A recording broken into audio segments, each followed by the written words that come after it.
Hello friends, welcome to my channel. आज हम discuss करेंगे कॉम्पिटिटिव प्रोग्रामिंग के बारे में। इसमें देखेंगे दोस्तों कॉम्पिटिटिव प्रोग्रामिंग क्या है और इसका क्या बेनिफिट है। तो चलिए दोस्तों शुरू करते हैं। तो कॉम्पिटिटिव प्रोग्रामिंग एक कोडिंग कंपटीशन है जिसमें बहुत सारे लोग पार्टिसिपेट करते हैं और उसमें कोडिंग करते हैं। बहुत सारा कॉन्टेस्ट चलते रहता है तो उसमें पार्टिसिपेट करते हैं और उसमें कुछ कोड करते हैं। और इसका बेनिफिट्स क्या है? तो इसका बेनिफिट्स है दोस्तों, जैसे आप कोई भी कॉन्टेस्ट में पार्टिसिपेट कीजिएगा, जैसे ये कोडसेप का साइट है, तो आप इसमें जैसे मई चैलेंज वाला आने वाला है कॉन्टेस्ट, तो आप इस कॉन्टेस्ट में कुछ सेट ऑफ प्रॉब्लम दिया होगा, ठीक। तो आप उसमें पार्टिसिपेट किए तो उसमें आप कुछ क्वेश्चंस को सॉल्व कीजिएगा। तो कुछ क्वेश्चंस को सॉल्व करने के बाद आपका कुछ रैंक और रेटिंग आएगा। तो जो रेटिंग्स आएगा वो आपको उस रेज्यूमे में मेंशन कीजिएगा, तो आपका रेज्यूमे को वैल्यूएबल बना देगा। और इसका दूसरा बेनिफिट्स है कि आप जैसे कोई भी कंपनी है तो कोडिंग राउंड लेता है, तो आप कोडिंग राउंड में वो प्रॉब्लम पूछेगा, तो प्रॉब्लम्स को आप उस टाइम सॉल्व करने में ज़्यादा डिफिकल्टी फील नहीं होगा, आप उस टाइम इजीली वे में सॉल्व कर लीजिएगा। और इसका दोस्तों जैसे आप कोई भी कॉन्टेस्ट में पार्टिसिपेट कीजिएगा तो रेटिंग है क्या, आपको हमेशा इंक्रीज नहीं होगा, कभी कभी डिक्रीज होगा और कभी कभी इतना डिक्रीज हो जाएगा कि आप डिमोटिवेट हो जाइएगा।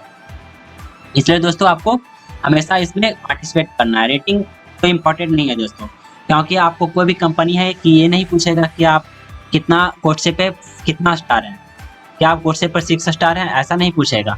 क्या आप पूछेगा क्या कोर्सेज पर आप कैंडिडेट मास्टर है, ऐसा कुछ नहीं पूछेगा।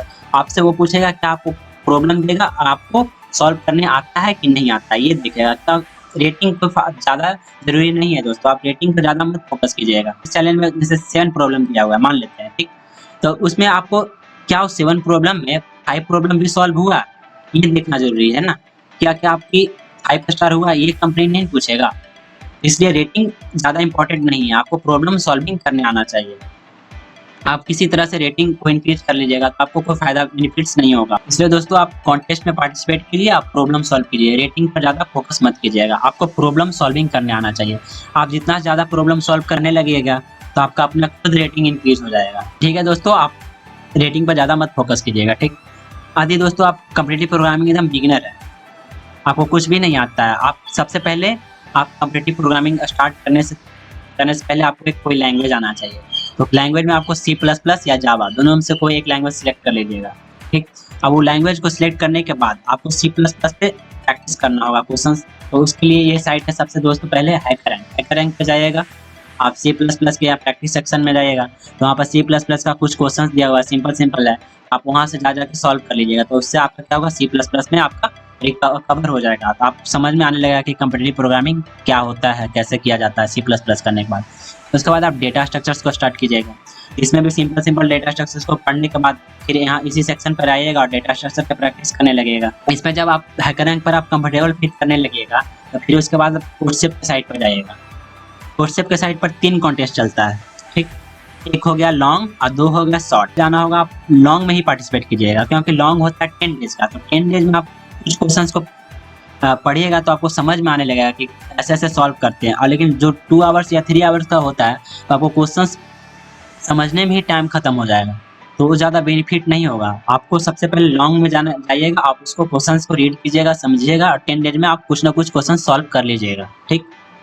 तो आपका ये सबसे पहले ये लॉन्ग में ही सॉल्व कीजिएगा, अभी आप बिगिनर हैं। तो आप इस जब कोर्सेप पे आपको कंफर्टेबल फील होने लगेगा तो आप कोड फोर्सेस पे जाइएगा, जिस पर आपका मैक्सिमम 3 आवर्स या 2 आवर्स का कॉन्टेस्ट होता है।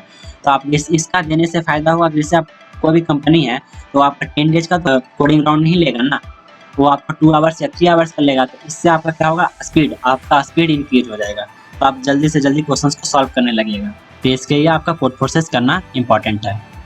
तो सबसे पहले आपको हैकर रैंक करना होगा प्रैक्टिस के लिए, फिर उसके बाद ये कोर्सेप कंफर्टेबल हो जाएगा इस पर, फिर उसके बाद लास्ट में कोड प्रोसेस कर लीजिएगा।